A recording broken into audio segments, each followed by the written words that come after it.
was going to say, this is going to be pretty information heavy. Some of it you probably already know. Um, but I like to add a lot of statistics into my trainings because I think when people see that this is a super common experience, um, we kind of give ourselves permission then to be a little kinder to ourselves. So that's the goal for today, is to educate and empower. Because I feel like the better we know ourselves, um, the better we're going to end up treating ourselves, and ultimately the better we will end up treating others. So I hope that you find this information helpful. Our agenda for today, we're going to go through some mental health stats, like I just mentioned, and some of the symptoms of anxiety, mental and behavioral. We're also going to go through some physical symptoms of anxiety. And then we're going to talk about the top anxiety disorders by prevalence. And then we're going to discuss cognitive distortions and how we can change those and how we can address them. Of course, this will be posted online. So if there's any questions about the information that I'm sharing, feel free to email the center at thecenter.hsv@gmail.com, and I can respond to those as I get them. Okay, I'm helping Mackenzie to bed, so I'm here. I'm just gonna turn my video off while I do that. Yeah, you're good. You're good. Okay. All right. So what is the World Health Organization's definition of health?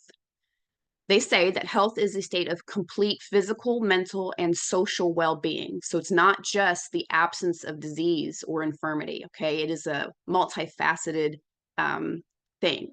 So because mental health is essential to our health overall and our well-being, it should be recognized and treated in all Americans with the same urgency as physical health. And I think it's important to remember that this is just as important for your well-being as your physical health, right? As your social health. We can often gaslight ourselves out of seeking help or talking about our problems because we feel like, it shouldn't be this big of a deal. But yes, it should. According to the World Health Organization, it should be treated with the same urgency as any other illness or physical ailment that you have, okay? So, did you know that anxiety disorders are the most common mental illness in the United States, and it affects 40 million adults? So that's almost 20% of the population. Um, and I know sometimes we hear the phrase mental illness, and it can kind of throw us off because we've all been kind of conditioned to think, what does Hollywood say about mental illness? How does it portrayed for, entertainment? Um, but it's not just, it's not the extremes. Okay. There's a lot of nuance and there's the spectrum, right? And so anxiety disorders are considered a mental illness, but that doesn't mean that, you know, just kind of take the stigma of that out of the word. Um, so globally, 1 in 13 people suffer from anxiety, and anxiety disorders are the most common mental illness globally. So it's not just in the United States.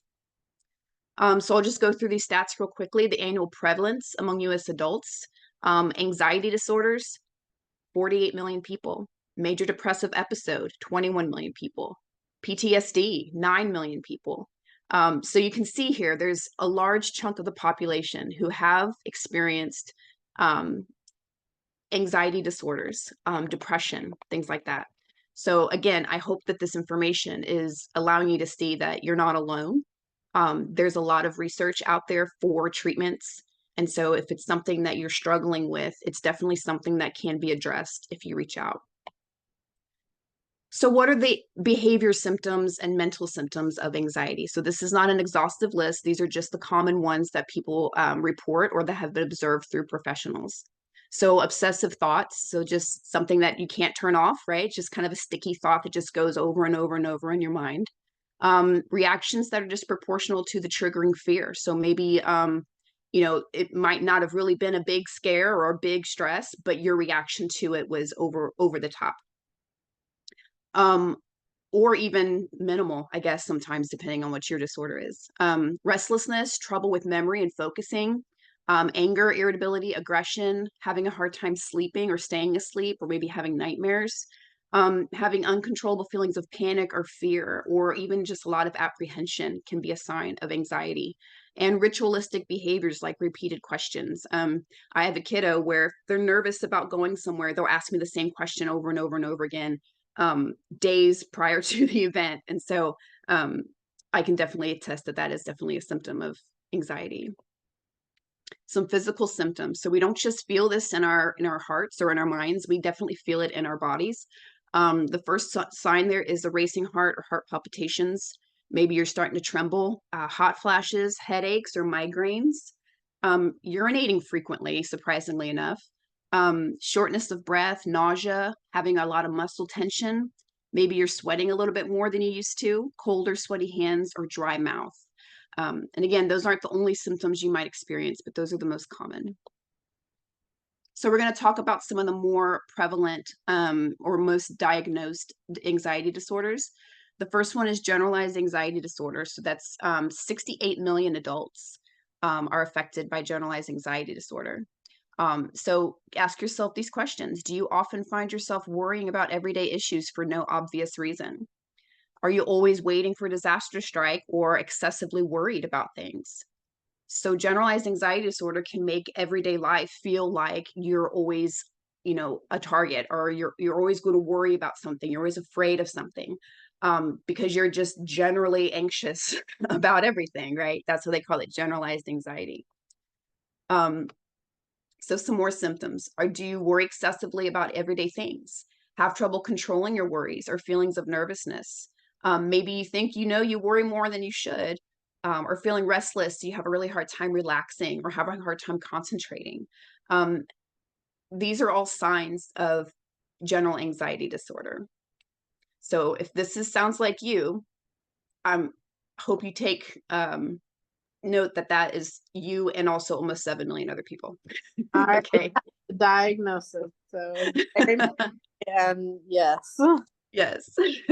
It's interesting though, because the thing that I struggle with is this like a dialogue thing, or do you want to just like go for it and me shut up? No, it's fine with me. I mean, Okay, it's all right, not a big deal one way or the other. okay.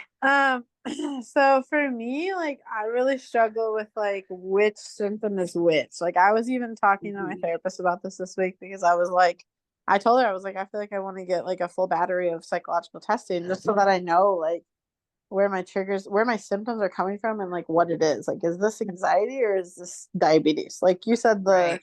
dry mouth or the excessive urination, like that for me is also diabetes. So it's like, Yeah. Yeah. but I feel like, and that's why I was telling her, I was like, I kind of want to get tested because I Mhm. have the CPTSD, but I also think it's autism, but she thinks it's CPTSD and not autism. And there's like all these questions. And I'm just like, I think it's all the things. It's It's all a wonderful soup, right? Yeah, but I also didn't realize that nightmares were part of anxiety, and Kenzie's really been struggling with that lately. And her therapist thinks it's anxiety, and we didn't even think about that because we just thought it was like night terrors from trauma and adoption. Mhm. But like now we're starting to see more and more. Jenny, she's doing like an anxiety thing for the center, like education. Sorry, that's Heather. Hi. That's Riley. Yeah, I was gonna put her to bed, but okay. Okay. All right. Yeah. So anyway, so Kenzie's been having a lot of nightmares and stuff, and her play therapist thinks it's anxiety, and we didn't even consider that. So that's interesting. Yeah. Yeah. And so to your point where, the excessive urinating and the dry mouth, I think when it pertains to anxiety, it's probably going to be something that comes and goes, right? So like in the moment when you're experiencing anxiety or panic, your basically your digestive system starts to shut down, right? It's going to prepare to fight or run or what have you. And so that, the saliva production slows down, and then, the peeing and all that stuff. So that would be my guess. It's a constant thing. It's probably not anxiety induced. Okay, so now we're going to move on to social anxiety disorder, or SAD. So affects 15 million adults, so even more than generalized anxiety disorder.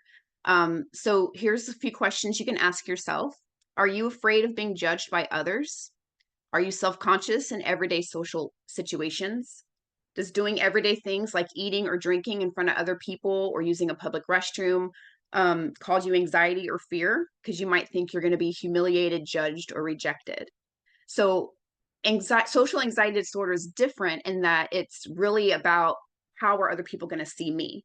And then that limits your capacity, or at least your willingness to go out and be social, or even just go out and be in public where you can be perceived.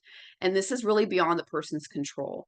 And so that can definitely hinder work, school, making friends, right? Maybe even pursuing hobbies if they're like something like, you have to go to like a pottery class or something like that.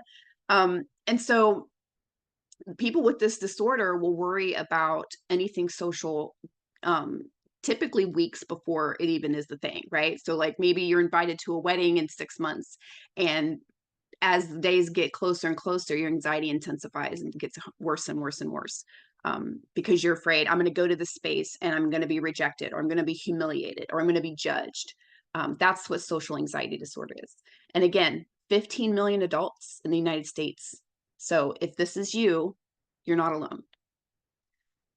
So here's just a few stats. The generalized anxiety disorder, 6.8 million people in the US, but women are twice as likely to be affected as men. Panic disorder, 6 million adults in the US. Again, women are twice as likely to be affected as men. Social anxiety disorder, 15 million adults, okay, but that's equal amongst or across the board. But it says it usually begins around age 13. And then specific phobias actually affect 19 million people. That's a lot. I was surprised by that statistic. Um, I'm not sure why, but I thought it was interesting. So I'm glad I got to share it with you. I have a very real phobia of birds, and my therapist is so funny because like her office is downtown Huntsville on the square. Hmm. And so sometimes we'll go like do therapy outside on the swings, or we'll walk around Big Spring Park and talk and do therapy outside. And there's always ducks, right? And so she calls it my what does she call it? Oh, my exposure therapy. Hmm. She's like, are you ready for some exposure therapy? Are we gonna walk through the ducks today, or are we taking the lawn ways? I'm like, I can't do it. I feel on that because I have the same phobia, but for fish, So anything underwater. okay, so my phobia for fish is the same if I'm with like, okay, I'm okay if they're behind glass. So Mm. like if they're behind glass, or if I'm looking at them on like a screen or something, I can do it. But if they're like flapping out, or like I will not swim in lakes, I will not swim in the ocean. Like if they're like free to roam and touch me, it's not happening. Like fish and birds, can't do it.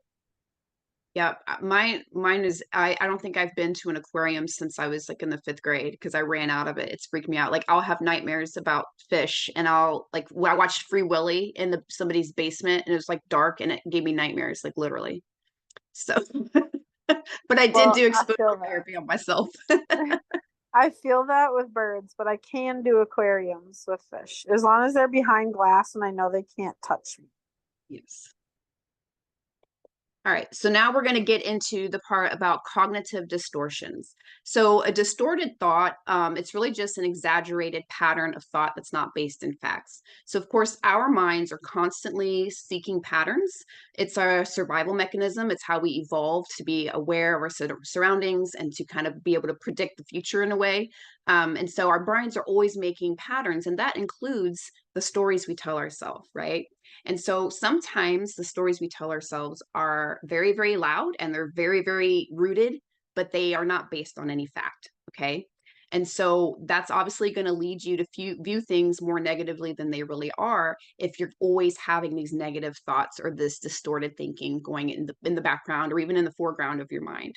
So it's pretty much cognitive distortion is your mind convincing you to believe negative things about yourself and your world that are not necessarily true.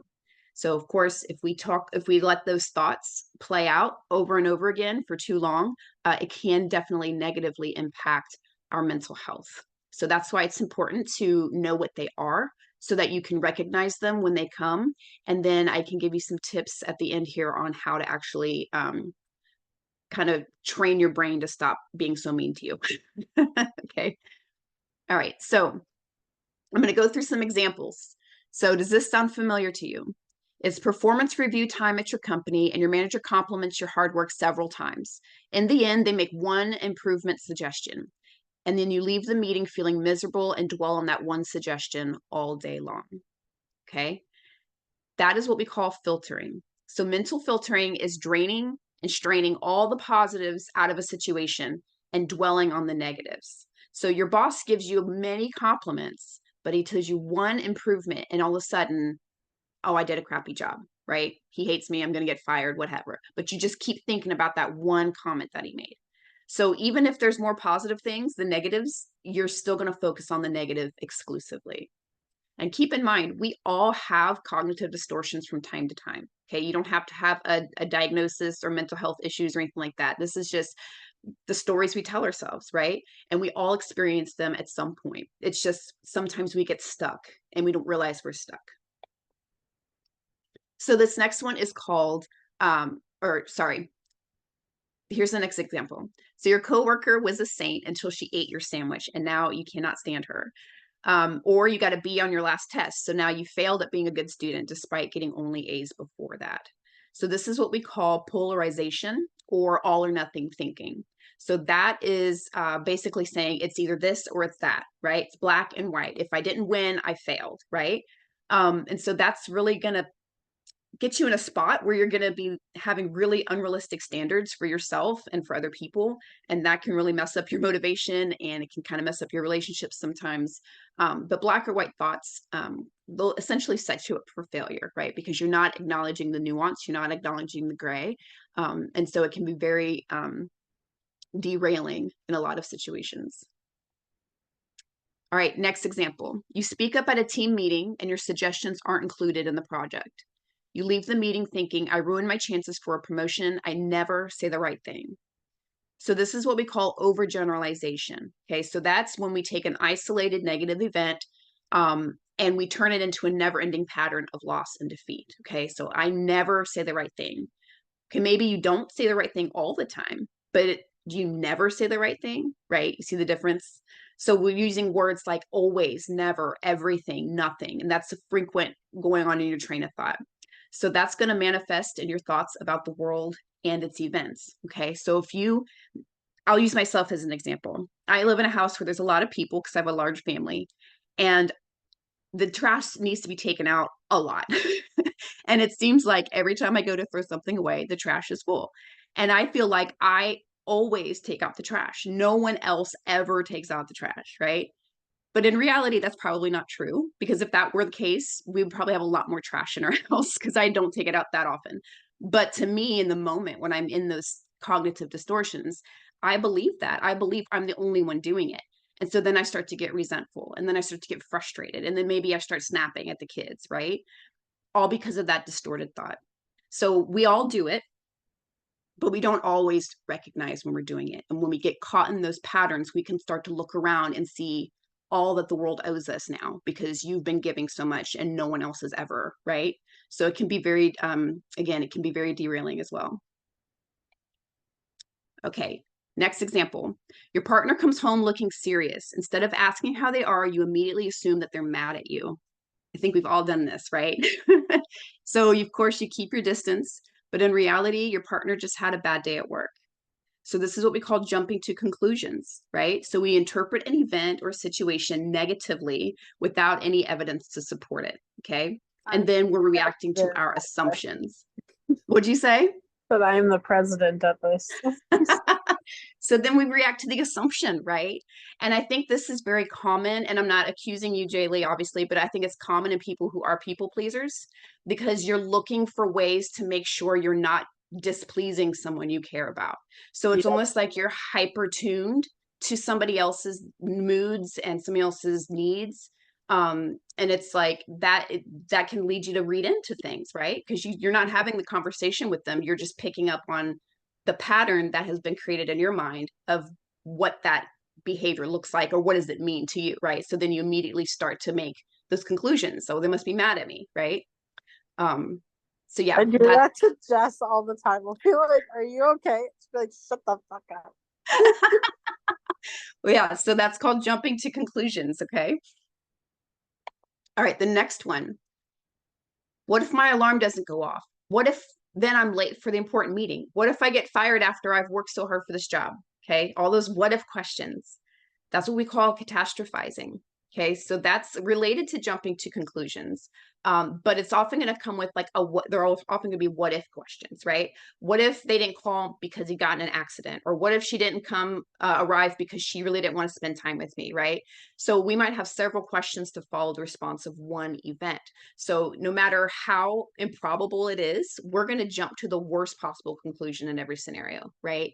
So this obviously catastrophizing can be a very stressful cognitive distortion because that's going to ramp up your worry if you're always thinking the worst case scenario is probable and is going to take place, right? That can be very anxiety inducing.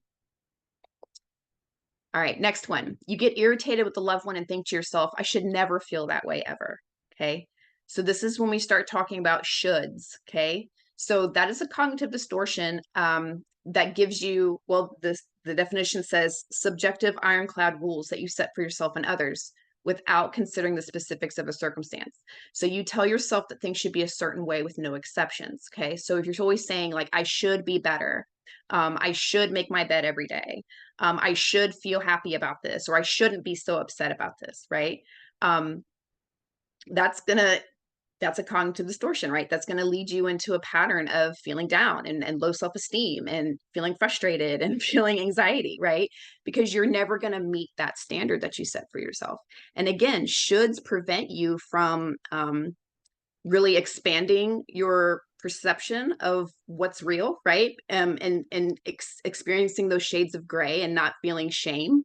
I listen to this, I follow this author and poet online, and one of the phrases he said that really spoke to me is he says, "Shame lives in should."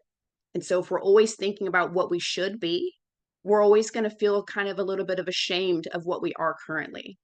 So this one can be very damaging because it kind of pops up where we're thinking we're motivating ourselves to do better, be better, but in reality, we're just shaming ourselves from being just truly loving ourselves because we're always thinking about what we should be doing instead. My therapist says turn the shoulds into coulds. Mm. That's it. I'll I'll often tell my viewers, don't should all over yourself.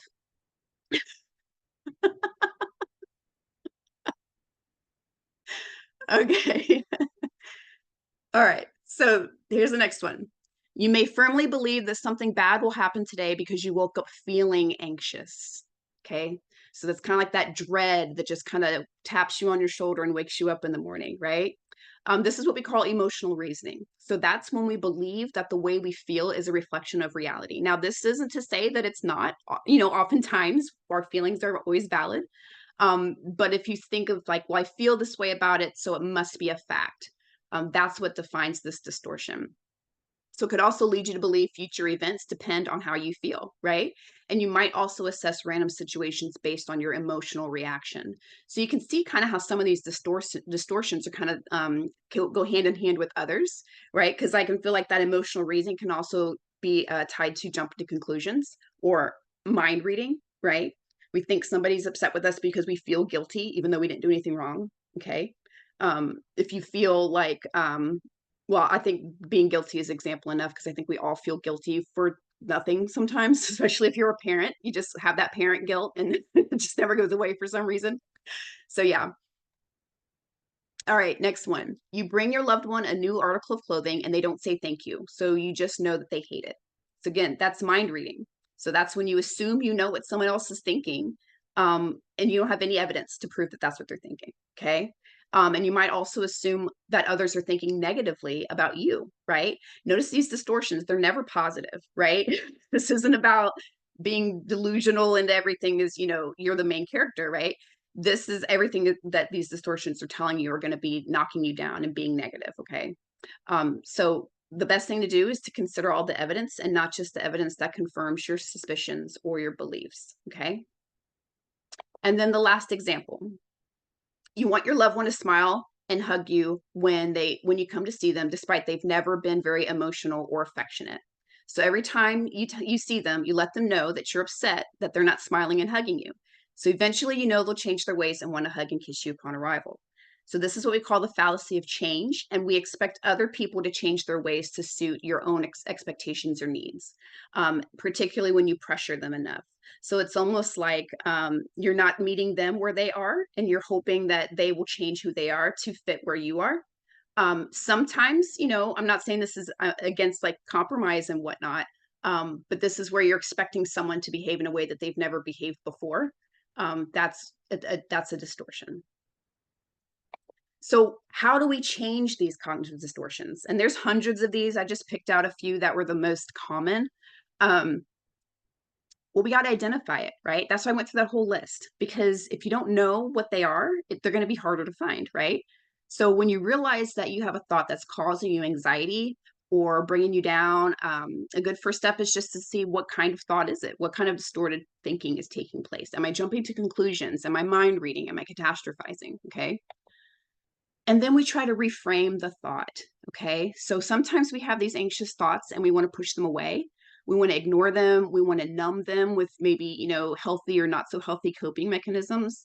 Um, but the way to really address it is we have to acknowledge the thought and then identify it. And then we try to reframe it. Okay.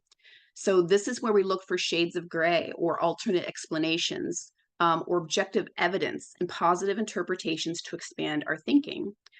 So this might be helpful if you write down your original thought, and then maybe do 3 or 4 alternative interpretations. So if we use the example of me getting frustrated about the trash can, um, when that happens, instead of reacting to the assumption that nobody else is doing anything but me, I can stop, look for shades of gray, objective evidence, right?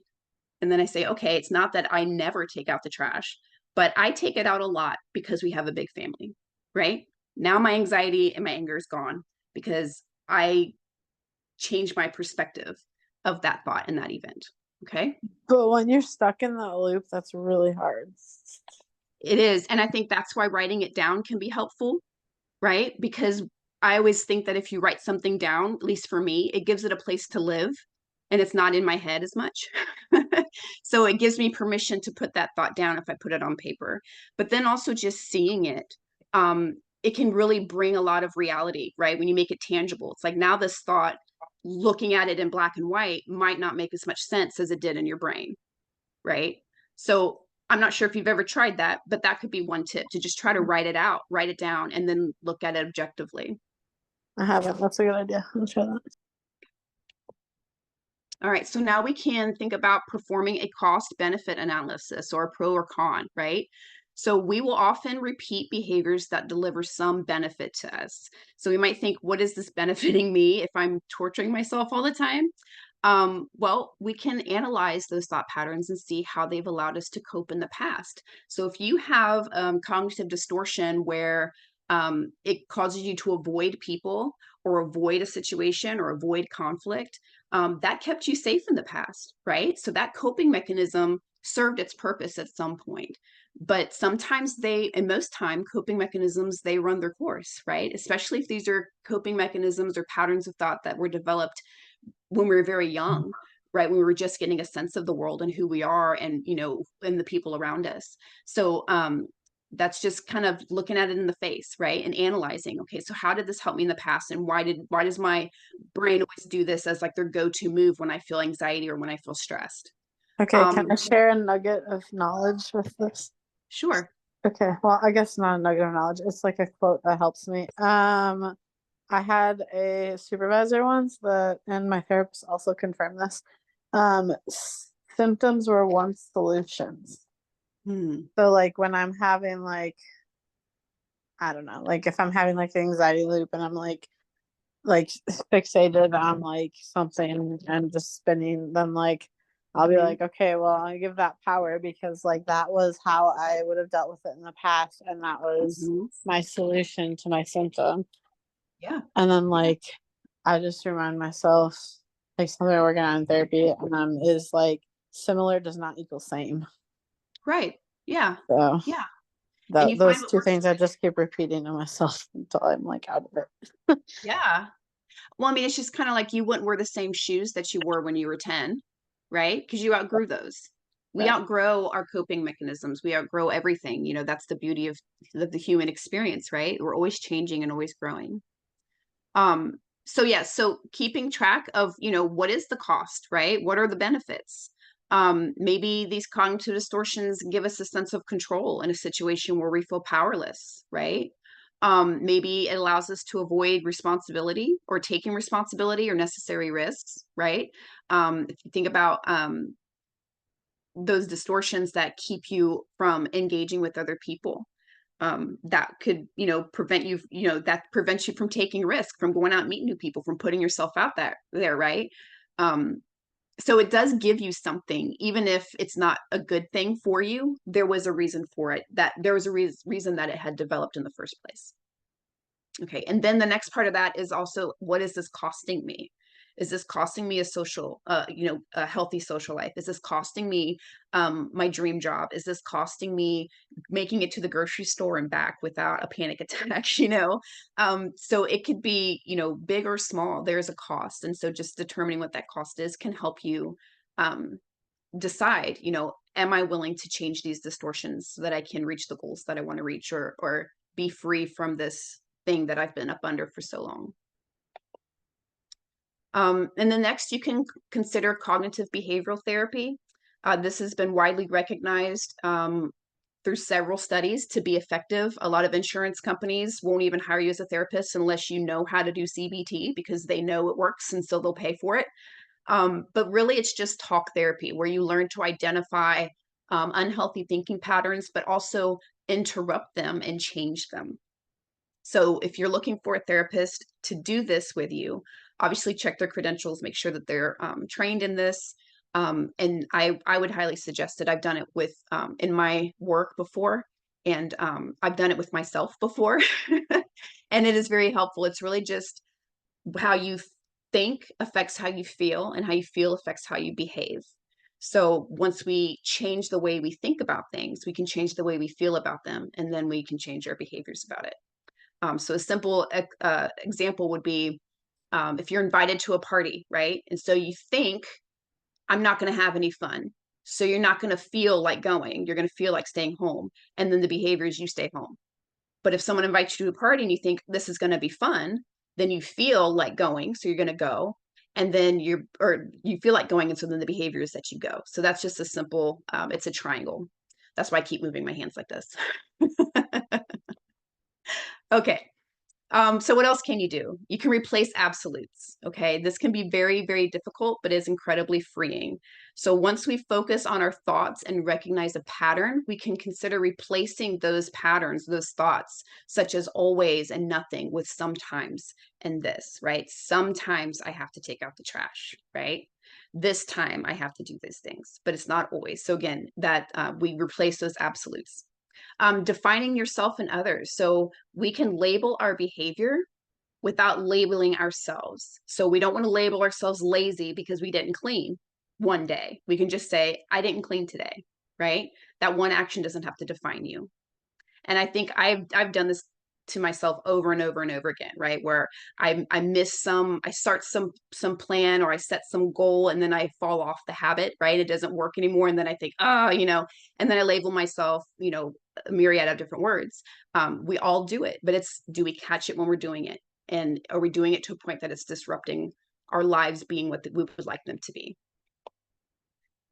Search for positive aspects, right? So this is going to be really challenging at first, because we are wired to see the negativity, right? Where it's a negativity bias. It's the survival thing that we've used, you know, since we've been on this planet, is to always be scanning our environment for danger. Um, so we have to train our brains to see the positive things, okay?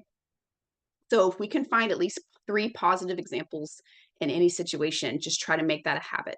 And it might not feel natural, but eventually it'll become that habit, and you'll be finding that you're more positive in every situation, because you've trained your brain to notice the positives first. And then this is very important. Does evidence back up your negative thought, right? So before you draw a conclusion, investigate, question yourself, question others, and see and make sure you have as many facts as possible. So if you can make extra effort to believe these facts. So if someone says, hey, you're doing great, you've been, you know, you're a really good parent, right? Um, but then you immediately want to start telling yourself all the reasons why that's not true, right? I'm not a good parent because A, B, and C. Um, the challenge is to look for evidence to back up the negative thought, but also to find the positives, right? Well, I might feel that I'm a bad parent because A, B, and C, but my kid doesn't feel like I'm a bad parent because A, B, and C, and my spouse or my partner doesn't think I'm a bad parent, and people are telling me I'm not a bad parent, right?